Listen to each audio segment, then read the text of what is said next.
Salut à tous et bienvenue dans Cappuccino et Croissant, le podcast qui dévore la pop culture tout en sirotant des analyses bien corsées. Bon, on devait se retrouver il y a 10 jours et même avoir un autre épisode cette semaine. Spoiler alerte, rien ne s'est passé comme prévu. Ces dernières semaines, j'ai été en pleine période de doute, de remise en question et de montagne russe mentale, pas franchement sponsorisée par Disneyland. La vérité, c'est que je doute de tout, du podcast, de son utilité, de sa pertinence, de ce que je fais, de pourquoi je le fais, que ce soit mes livres, la musique, absolument tout en fait. Et en parallèle, la vie me rappelle qu'elle est toujours là, avec ses défis bien réels. Je viens d'apprendre que je dois encore une fois changer d'appartement, sans savoir où aller ni comment m'en sortir. J'ai l'impression d'être en mode survie 24 heures sur 24, avec un micro dans une main et un extincteur dans l'autre. Mais bref, j'ai appuyé sur record aujourd'hui et c'est tout ce que j'ai pour le moment. On va faire avec. Aujourd'hui, on va parler d'un manga qui a brisé des cœurs, inspiré des relooking punk et a laissé des fans orphelins en pleine crise de codépendance affective. J'ai nommé Nana, de la légendaire Ai Yazawa. Avant même d'avoir ouvert le tome de Nana, mes amis me surnommaient déjà Hachiko, à croire que ce manga et moi, c'était un rendez-vous inévitable. Alors aujourd'hui, on va parler de cette œuvre culte qui a marqué une génération et qui, mine de rien, a aussi influencé la personne que je suis aujourd'hui. Vous pensez que les shoujo, c'est juste des cœurs roses et des triangles amoureux cucul à praline? Approchez, je vous promets que Nana va vous renverser. Un peu comme quand tu renverses ton café sur tes notes 5 minutes avant l'examen. C'est le manga qui parle de deux femmes qui s'appellent Nana, qui partent à Tokyo et qui découvrent que la vie d'adulte, c'est pas toujours rose ou noir dans le cas de Nana Ozaki. Alors, pourquoi on aborde Nana aujourd'hui? Parce qu'on est en 2025, et malgré son hiatus depuis 2009, ce manga reste plus vivant que jamais dans le cœur des fans. Il a abordé la dépendance affective, la pression sociale et la douleur d'une œuvre achevée. Bref, un vrai aspirateur à émotions. Si vous ne connaissez pas, préparez-vous à un roller coaster de sentiments. Et si vous connaissez déjà, vous savez de quoi je parle. Sortez les mouchoirs et les guitares rock, on y va. En premier, on va voir l'univers de Nana, Tokyo, rêve et des illusions. Les deux nanas, deux façons d'aimer, de mal aimer et de se perdre.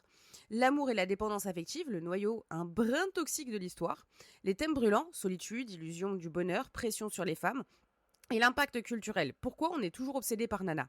Accrochez vos ceintures et laissez vos clous punk, c'est parti. Cappuccino, egg sharp minds, brewed hot sherbra. No sugar, no filter. Sip, think, repeat, repeat.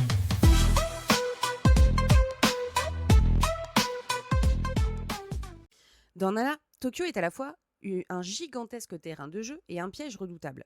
On pourrait croire qu'Aizawa a simplement choisi la capitale japonaise pour son aspect branché, mais c'est beaucoup plus stratégique. Elle fait de la ville un personnage à part entière, capable de nourrir autant les ambitions de ses héroïnes que de les broyer. On est en 2000. Hachi et Nana Ozaki quittent leur province sans grande perspective, convaincus que Tokyo symbolise la liberté, la modernité et l'aventure. En réalité, c'est un monde adulte, impitoyable, où la solitude peut être plus écrasante qu'au fin fond de la campagne. Yazawa montre clairement que cette métropole recèle un double visage.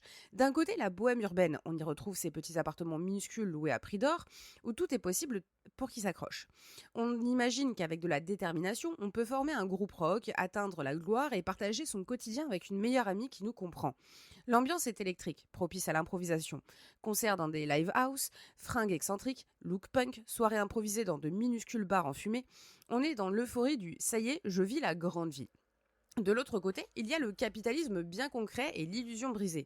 Loyer astronomique, métro bondé, travail précaire si tu rêves d'art et de musique. La ville accueille des ambitions à bras ouverts, mais elle te jette aussi en pâture à la concurrence et te laisse tomber sans pitié quand ton moral ou ton portefeuille flanche. Hachi, persuadé de trouver l'amour version comédie romantique, se heurte à la dure réalité d'une grande cité anonyme où le contact humain est souvent superficiel. Quant à Nana Ozaki, venue conquérir Tokyo avec sa musique punk, elle s'aperçoit que le succès dépend aussi de jeux de pouvoir, de pression médiatique, d'argent. On n'est plus dans la simple envolée bohème, on doit composer avec les producteurs et les labels sous peine de finir dans l'ombre. Toute cette dynamique est soulignée par l'importance que prend la musique dans l'histoire. En choisissant de placer un groupe rock indé, Blast, et un autre plus mainstream, Trap Nest, au cœur de Tokyo, Yazawa insiste sur la dualité rêve contre-réalité. Les live house branchés de Shibuya promettent la liberté créative, mais elles sont aussi un champ de bataille où l'échec menace chaque coin de rue. Les personnages se produisent sur scène, goûtent la ferveur du public, puis rentrent chez eux pour réaliser qu'ils n'ont même pas de quoi payer la note d'électricité le mois suivant. Ce contraste permanent entre flamboyance musicale et précarité quotidienne reflète l'équation tokyoïte. On peut devenir quelqu'un, mais on peut aussi tomber de haut, très vite. Tokyo incarne en fait tous les paradoxes de l'âge adulte décrits dans Nana. On y passe de l'exaltation à l'amertume, on y croit à ses rêves tout en subissant la froide réalité qui rappelle qu'il faut payer son loyer, on trouve un vrai boulot composé avec des relations de pouvoir, l'instabilité émotionnelle, les compromis qu'on s'était juré de ne jamais faire. La ville semble offrir 1000 opportunités, mais les personnages se retrouvent souvent seuls malgré la foule incessante. Cette solitude est encore plus mordante qu'en province parce que la métropole a cet effet de miroir. Elle renvoie aux héros leurs propres limites, leurs fragilités, et dans le cas de Hachi ou de Nana, leur dépendance affective. Yazawa dépeint la société japonaise dans toute sa complexité contemporaine. Tokyo apparaît comme le carrefour où s'entremêlent pression sociale, l'obsession du statut, la crainte de décevoir sa famille, la course à la réussite professionnelle et l'injonction autour du rôle des femmes. Hachi expérimente vite l'injonction d'être en couple et rangée pour être acceptée, tandis que Nana Ozaki, plus bohème et rebelle, doit vite constater qu'une rockeuse sans contrat ne pèse pas plus lourd dans cette jungle urbaine. Les personnages nouent et dénouent leurs relations dans un environnement qui magnifie leurs failles autant que leurs forces. La capitale force des choix parfois douloureux, accentue les écarts entre les aspirations et la réalité. Un jour, tu te sens pousser des ailes, le lendemain, tu te rends compte que tu n'as plus un sou et que ton mec, ou ta meilleure amie, est sur le point de te laisser tomber. Au final, Tokyo n'est pas un simple décor dans Nana, c'est un catalyseur. La ville révèle un vrai visage de chacun, nourrit l'enthousiasme des débuts et en même temps brise les illusions si on n'est pas solide. Ayazawa ne nous ment pas, cette société peut être génératrice de réussites fulgurantes, mais elle sait aussi broyer les rêves plus vite qu'on ne le croit. Contradiction permanente entre le côté excitant du monde adulte, plus de liberté, plus de possibilités, et la brutalité sourde, traîtrise, pression économique, isolement relationnel. C'est exactement pour ça qu'on dit que Tokyo est un personnage. Comme une entité vivante, elle prend, elle donne, elle dévore, elle renvoie les héroïnes à leurs failles. Nana montre donc, à travers Tokyo, la réalité d'une jeunesse qui se heurte au fossé entre les désirs et les rouages d'une ville où tout s'achète, se négocie, se perd, que ce soit l'amour, l'amitié, la gloire, loin de l'image d'Épinal du shoujo tout rose, on assiste à un choc bohème vs capitalisme, rêve vs réalité, qui résume l'entrée dans la vie adulte. C'est une critique sociale acerbe du système japonais et par extension de toute société urbaine moderne, qui confronte le romantisme et les idéaux à la rugosité du réel. Au final, Tokyo reste cette promesse incandescente d'émancipation, tout en étant la cause de bien des déroutes. Ayazawa en fait un décor actif, un miroir cruel qui renvoie aux personnages leurs propres contradictions. Tout le charme est là, dans l'amertume et l'adrénaline que procure la ville. C'est cet équilibre instable entre rêve et désillusion qui donne à Nana un ancrage ultra réaliste et une intensité que peu de mangas shoujo, ou même josei, avaient atteinte jusque-là.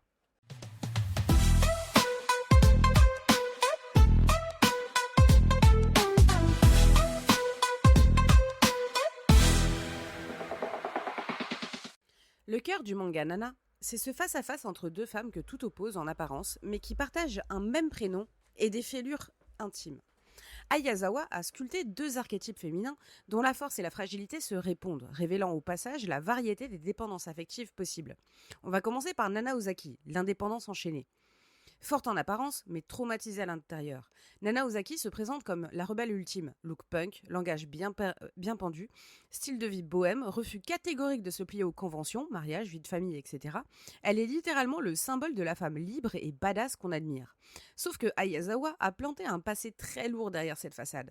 Abandon maternel, adolescence chaotique et besoin vital de reconnaissance. Cette gamine qui a grandi sans figure stable développe une carapace de fierté pour masquer sa peur d'être à nouveau rejetée.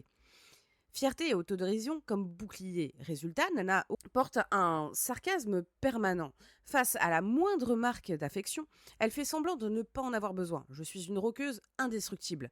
Mais en réalité, elle se dévalorise intérieurement et se croit condamnée à être abandonnée. C'est un cocktail explosif. Plus elle montre son indépendance, plus elle panique dès qu'elle sent quelqu'un s'éloigner. Un simple silence radieux de Ren et son monde s'effondre. Elle a aussi une dépendance toxique. Ren, le rêve du succès.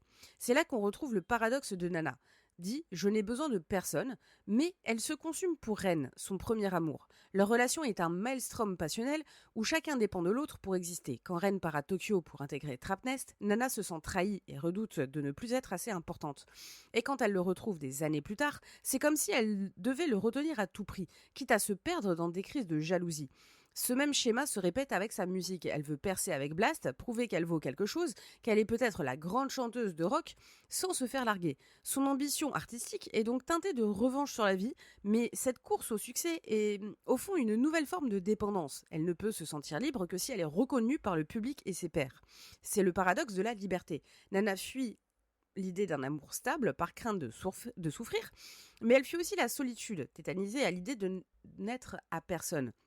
Du coup, elle oscille entre l'exaltation d'être une rockeuse indépendante et la détresse émotionnelle d'être à la merci d'un coup de téléphone qui ne vient pas, celui de Ren, de Hachi, etc. Ayazawa, en faisant d'elle une femme forte, hyper vulnérable, brise le cliché de la badass invincible. Ici, être indépendante, c'est lutter en permanence contre la peur de l'abandon. C'est casser le cliché de la femme indépendante. Yazawa montre que derrière l'allure de « je me suffis à moi-même » se cache souvent un besoin maladif d'être aimé. On ne naît pas rebelle, on le devient parfois pour se protéger.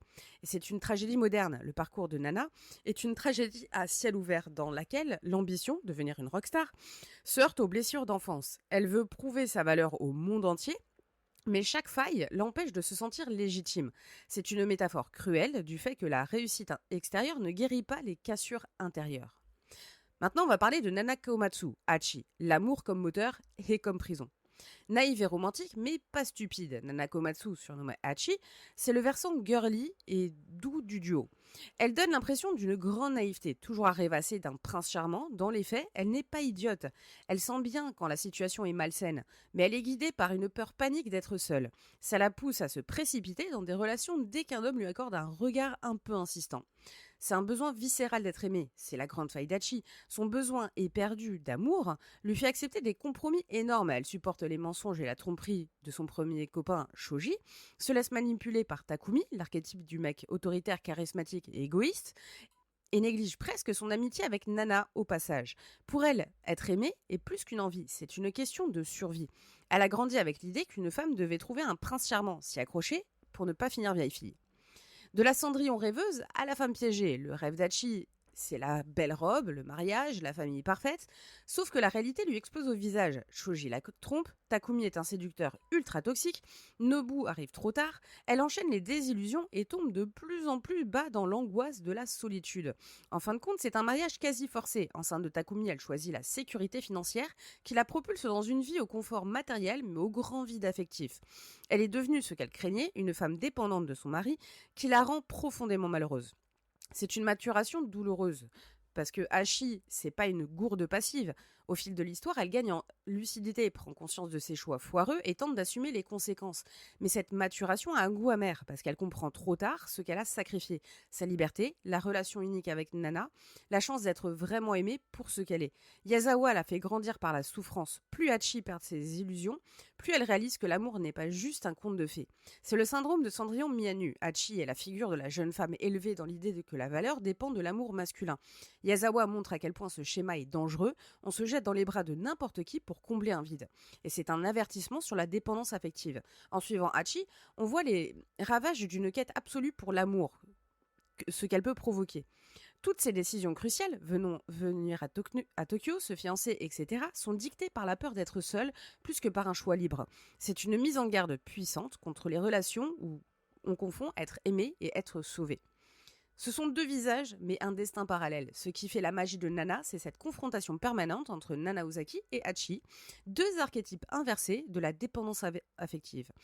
L'une proclame son indépendance pour mieux masquer son besoin d'amour, l'autre se jette dans l'amour pour éviter la solitude. Le résultat, une amitié fusionnelle où chacune représente une solution illusoire pour l'autre. Hachi admire la force de Nana Ozaki envie l'aptitude de Hachi à se lier facilement. Pourtant, elles sont prisonnières du même piège, la peur. Peur d'être abandonnée, peur de ne pas être aimé, Ayazawa met en scène cette dualité avec un sens aigu du drame. Chaque fois qu'on croit que l'une va surmonter son blocage, l'autre s'enlise. C'est un peu comme un miroir, impossible de s'en sortir sans se regarder mutuellement en face. En fin de compte, ces deux héroïnes incarnent la complexité du féminin dans un contexte moderne. Ni la rebelle, ni la romantique n'arrivent à trouver un équilibre entre liberté et amour sain. Elles nous montrent l'universalité de la question « suis-je capable d'aimer sans me perdre ?» C'est précisément pour ça que Nana touche autant les lecteurs. On se reconnaît tous, d'une manière ou d'une autre, dans les angoisses de l'indépendante enchaînée ou de la romantique piégée.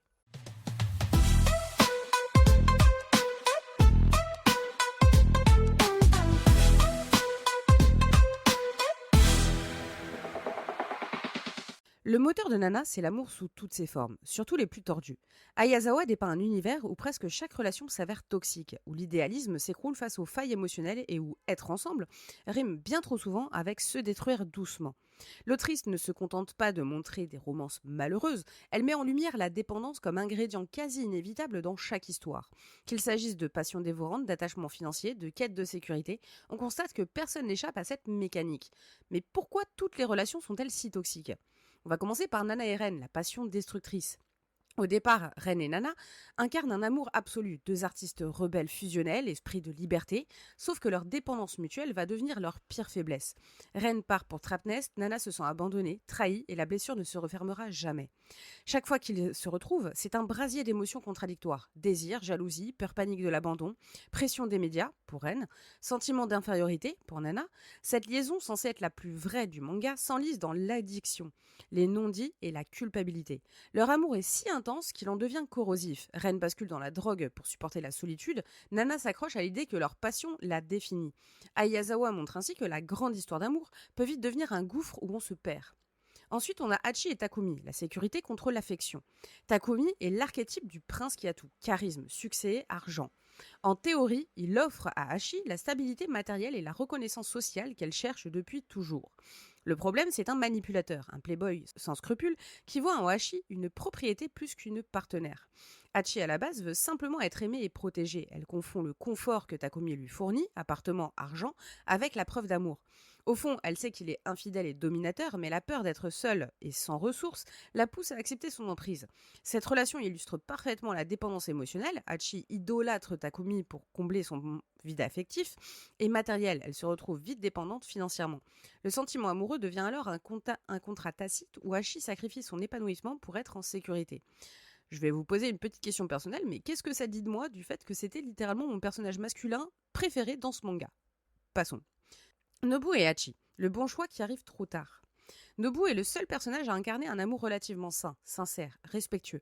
Lui et Hachi se plaisent, semblent sur la même longueur d'onde, et on ressent un espoir de relations véritablement équilibrées. Mais ça capote parce que Hachi, déjà piégée par la grossesse et la pression sociale, ne peut se permettre de choisir Nobu. Elle opte pour Takumi, plus stable matériellement, alors que même Nobu l'aime vraiment. Ce bon choix raté montre que chez Ayazawa, même la plus belle des intentions, la romance Nobu-Hachi, ne survit pas au réel. Le manque de courage, les obligations, la peur financière. La justesse de leurs sentiments n'a aucune chance, ce qui souligne la cruauté du destin et la force des dépendances. En termes d'analyse, on peut voir les idéaux romantiques en pièces détachées. À commencer par la critique des idéaux amoureux toxiques. Ayazawa démonte le fantasme de la relation parfaite et du grand amour inconditionnel. Que ce soit l'idole rock, Ren, le prince fortuné, Takumi ou l'ami tendre, Nobu, aucun ne parvient à incarner un amour équilibré. L'autrice illustre comment la société japonaise, mais pas que, pousse à sacraliser l'amour en le confrontant avec des possessions ou la sécurité matérielle. Le manga crie haut et fort, les contes de fées sont un piège si l'on nie la réalité de nos faiblesses. L'amour comme dépendance sous différentes formes, on a l'émotionnel, Nana Ozaki et Ren, Hachi et Takumi, c'est la peur de la solitude qui nourrit la passion et la soumission. Les personnages se rassurent en restant à deux, quitte à entretenir des dynamiques destructrices. Matériel, Hachi qui choisit Takumi pour assurer son confort, marier la stabilité financière à la quête d'affection. Dès lors que l'argent et la notoriété entrent en jeu, la relation se pervertit. Et enfin psychologique, chacun projette sur l'autre l'idéal ou un sauveur. Hachi veut que Takumi soit son prince, Nana Ozaki veut que Ren soit le musicien qui la sauvera de l'angoisse. Personne n'existe vraiment pour soi-même, on cherche tous un filet de sécurité. Ce qui nous mène à aucun modèle sain et un choix délibéré. Beaucoup de mangas proposent au moins un couple lumineux pour compenser. Dans Nana, il n'y a pas de refuge. Tout l'éventail de l'amour est entaché de dépendance, de mensonges, d'incapacité à assumer ses désirs. Yazawa ne vend jamais de rêves romantiques clés en main. Elle montre des personnages empêtrés dans leur passé, leur contexte social et leurs illusions. Et pourquoi ce parti pris ? Parce qu'elle veut confronter le lecteur à la dureté des choix. Rester seul ou accepter un amour toxique, partir ou se soumettre, se battre pour la liberté ou s'adapter à des compromis. Toutes les options comportent un prix à payer. En définitive, Nana ne célèbre pas l'amour comme une délivrance, mais comme un révélateur de nos peurs, de nos contradictions. On se met en couple pour combler un vide, pour échapper à soi-même ou à la précarité. Et quand la passion s'en mêle, ça devient un cercle vicieux. Yazawa pose aussi un regard acerbe et réaliste sur l'idéalisme romantique qui imprègne la société japonaise et bien d'autres, rappelant qu'aimer ou être aimé ne suffit pas forcément à guérir nos maux. Il y a toujours une transaction cachée, un coût émotionnel parfois insoutenable. Ce choix narratif, aucune issue facile, donne à Nana sa puissance dramatique. Sans modèle positif pour souffler, chaque lecteur est renvoyé à ses propres questionnements. Faut-il renoncer au rêve d'un amour sans dépendance ? Yazawa ne juge pas, elle décrit les personnages en train de lutter, comme nous tous. C'est précisément ce réalisme cru qui a marqué toute une génération et fait qu'au fond, Nana est une grande méditation sur la solitude et la quête d'amour sans retouche ni illusion. Pour la prochaine transition, je vais vous mettre une des chansons de The Freeverse Chronicles. N'hésitez pas à me dire ce que vous en pensez dans les commentaires.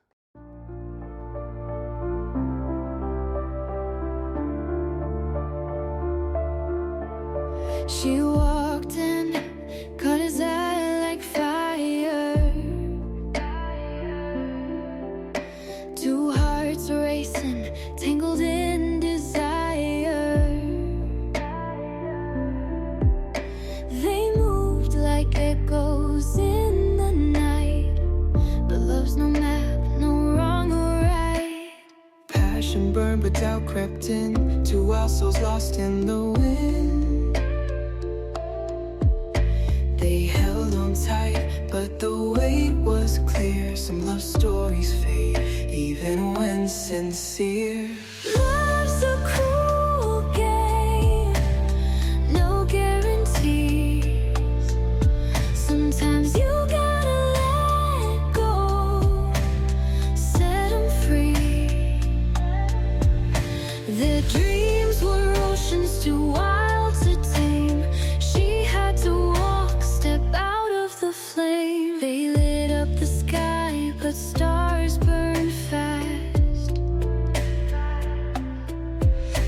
A love too bright was never meant to last. They danced through the storm, hands intertwined, but even fate has its own design. Passion burned but doubt crept in, two wild souls lost in the wind. She saw the future, a separate lane, knew that staying would bring more pain. Love's a cruel game, no guarantees. Sometimes you gotta let go, set 'em free. Their dreams were mountains too steep to climb. She said goodbye, gave him back his time.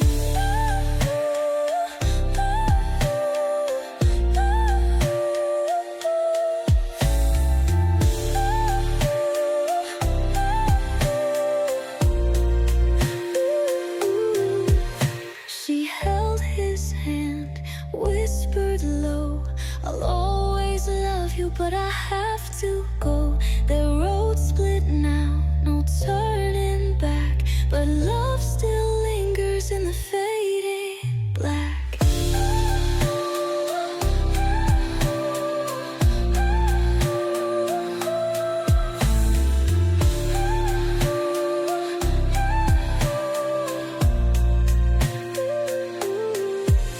She walked away, her heart torn, knowing some love is meant to be mourned. A story traced in a midnight sky, a bittersweet goodbye, love's last reply.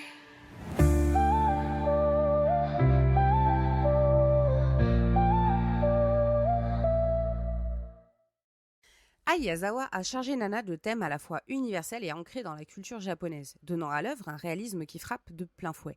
Loin des conventions du shoujo typique, le manga aborde la solitude, la dissonance entre rêve et réalité, le poids du regret et la pression sociale subie par les femmes. Ces points reviennent en boucle dans l'intrigue et tissent la toile psychologique des personnages. On a la solitude et l'illusion du bonheur. La solitude est un poison qui court dans toutes les veines de Nana. Paradoxalement, même quand les personnages sont en couple, entourés ou acclamés, pour ceux qui ont du succès, ils éprouvent un sentiment profond d'isolement. Hachi, par exemple, se marie et devient mère, mais son mari étant souvent absent, et plutôt égoïste, elle se retrouve seule à gérer des angoisses. Son apparente réussite familiale ne comble jamais le vide affectif qu'elle traîne depuis toujours. Dans le même temps, Nana Ozaki, en tête d'affiche de Blast, se rêve icône rock, mais contemple des nuits blêmes dans l'appartement 707, un espace devenu glacé depuis que Hachi l'a quitté.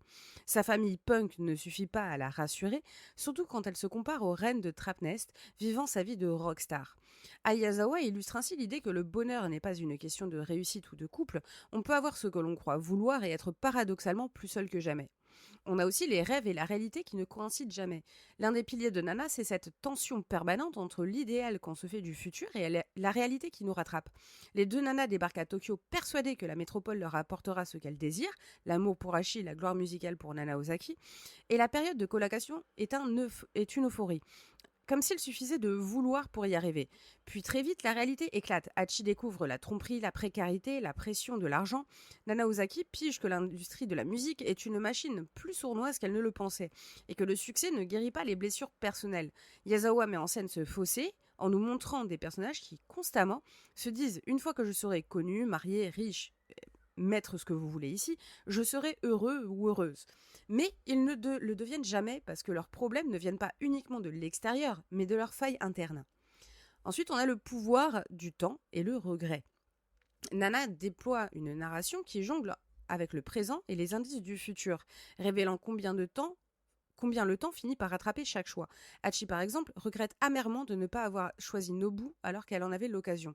Une fois enfermée dans son mariage avec Takumi, elle comprend que, si j'avais su plus tôt, n'apporte aucun réconfort. Le train est passé. Nana Ozaki, de son côté, s'accroche à l'idée qu'elle et Ren auraient pu rester ensemble si elle l'avait tout quitté à l'époque. L'œuvre est remplie de flash-forward où les personnages, plus âgés, se demandent comment ils en sont arrivés là. Yazawa installe cette ambiance de regret, de doute non prise, de route non prise. Le lecteur voit que chaque décision peut engendrer des conséquences irrémédiables, intensifiant le sentiment de mélancolie propre à Nana. Et enfin, on a le Japon et la pression sociale sur les femmes. Enfin, Nana fait un portrait sans concession du carcan que peut représenter la société japonaise pour les femmes. On y voit un décalage énorme entre le modèle femme-foyer, mère dévouée, Hachi enfermée dans le rôle qu'elle n'a pas vraiment choisi, et le modèle femme libre, indépendante professionnellement.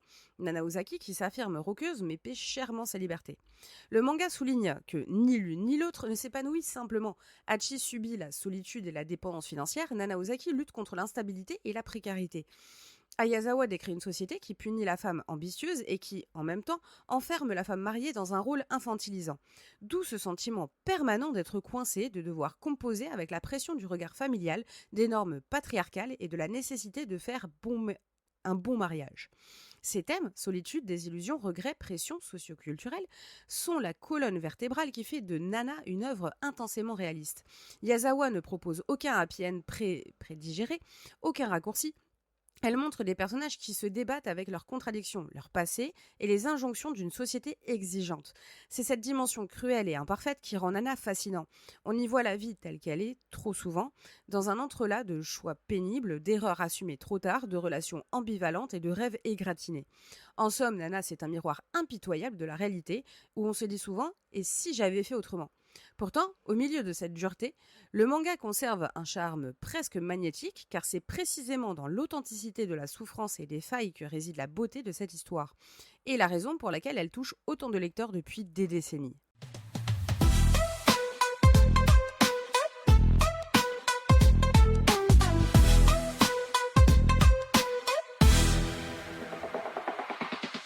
Alors, on pourrait penser qu'un manga démarré en 2000 et stoppé en 2009 aurait fini par tomber aux oubliettes. Non ? Pas Nana. Cette œuvre a laissé une empreinte si forte qu'en 2024, on continue d'en parler, d'en débattre et de la recommander. Pourquoi ? Parce qu'Aizawa a non seulement brisé les codes du shoujo, aka les petites histoires d'amour toutes mignonnes, mais elle l'a fait d'une manière si brutale et si stylée que c'en est devenu légendaire. D'abord, il faut savoir que Nana figure parmi les premiers shoujo populaires à aborder frontalement la toxicité relationnelle. On voit certes des romances dans d'autres mangas, mais rarement avec cette dimension ultra réaliste. Ici, on parle de dépendance affective, de jalousie destructrice, de manipulation et même de violence psychologique. Les lecteurs d'il y a 20 ans ont pris ça comme un électrochoc. Attends, un manga pour filles où les personnages souffrent de vrais problèmes adultes. Ça a ouvert la voie à des titres plus matures, prouvant qu'on pouvait viser un public féminin, jeune et adulte, sans tomber dans le didactique du cucul à praline. Ensuite, la bande-son de Nana, enfin l'univers musical qu'Aizawa a imaginé, a littéralement marqué la pop culture japonaise. Les groupes fictifs Blast et Trapnest sont devenus de vraies références. Lorsqu'on parle de Nana, tout le monde se souvient des chansons, merci Anna Tsuchiya et Olivia Lufkin dans l'animé, qui ont cartonné dans les charts. Pour beaucoup, ça a été le premier contact avec un shoujo possédant une ambiance rock si poussée.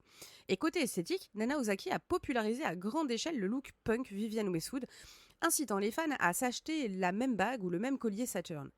D'ailleurs, l'un de mes plus grands rêves depuis que je suis ado, c'est d'avoir le collier briquet de Chine. Voilà, c'est posé par là. Bref. Des cosplays, des lignes de fringues inspirées du manga, des soirées à thème Nana, bref, la fusion mode plus musique a engendré un phénomène culturel massif. Mais le vrai carburant de ce mythe, c'est l'aspect inachevé du manga. Les lecteurs ont vécu un climax émotionnel de dingue avant que l'autrice ne disparaisse des radars pour raison de santé. Résultat, Nana, c'est l'éternelle question, est-ce que ça va reprendre un jour ? On a beau hurler sur tous les toits que ça fait des années que c'est mort, rien n'y fait. Les fans entretiennent l'espoir, moi la première, parce que ne pas connaître la fin d'une histoire aussi intense, c'est insupportable et donc passionnant. C'est un peu comme un grand amour qui n'a jamais pu se conclure. Ça nous hante, on y repense, on en parle, et la légende s'écrit ainsi. À côté de ça, Nana reste ultra contemporain sur les questions de genre et d'amour. En 2025, on se rend compte que la pression faite aux femmes dans la société japonaise et ailleurs n'a pas changé. Le dilemme entre liberté et mariage, entre carrière et maternité, la dépendance affective, etc. Les dynamiques que Yazawa décrivait sont toujours là. D'où cette pertinence intacte. Nana n'a pas besoin d'être finie pour qu'on continue d'y trouver un écho. C'est un mythe inachevé. Quand il n'y a pas de conclusion, l'œuvre hante l'imaginaire collectif, qui est toujours d'actualité. La société n'a pas résolu ses problèmes de rapport de force, ni sa vision parfois rétrograde de l'amour et du rôle féminin. Mais c'est aussi un marqueur générationnel. Nana a propulsé le shoujo vers une forme plus adulte et plus sombre, et ça ne se démode pas. Et voilà pourquoi, même aujourd'hui, on est encore obsédé par ce manga qui a tout pour nous torturer le cœur, inachevé, rock, féministe et hyper attachant. On n'est pas sorti de l'auberge et c'est très bien comme ça.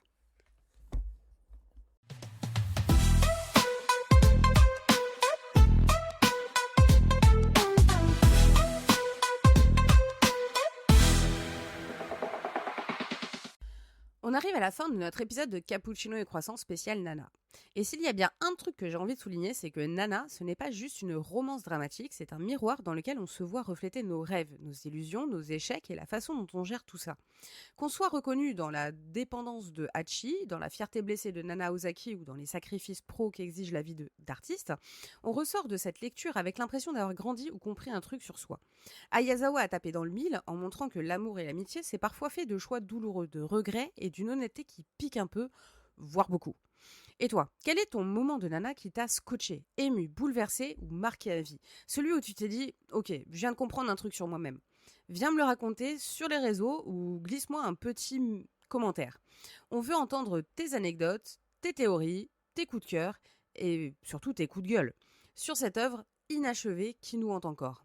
Avant de se quitter, petite annonce de service, si vous avez aimé cet épisode spécial Nana, foncez me suivre sur votre plateforme de podcast préférée, lâchez un petit like ou 5 étoiles et partagez ça à vos meilleurs potes ou à votre pire crush, c'est vous qui voyez. Côté bonus, si vous aimez les analyses pop culture, jetez un œil à mes livres, notamment Red Flag et Love Song, qui vous embarquent dans l'univers de la K-pop façon backstage et drama en coulisses, on aime ça. Et si le spoken word vous titille, rendez-vous sur SoundCloud ou Spotify, YouTube, etc. pour découvrir The Freeverse Chronicles. C'est de la poésie urbaine moderne, un brin rock'n'roll, mais surtout surtout de la musique, ma musique. Bref, abonnez-vous, commentez, réagissez. J'adore lire vos retours, même les plus salés, surtout les plus salés. Retrouvez-moi sur Instagram, Twitter, TikTok, où vous voulez. Continuez à nourrir votre passion pour les histoires, les musiques qui tapent et les analyses bien piquantes. Sur ce, je vous dis à très vite pour un nouveau cappuccino et croissant. Prenez soin de vous et surtout, restez curieux. Allez, salut! Cappuccino, white crock, mines, brewed hot, served raw. No sugar, no filter. Sip, think, repeat, repeat, repeat.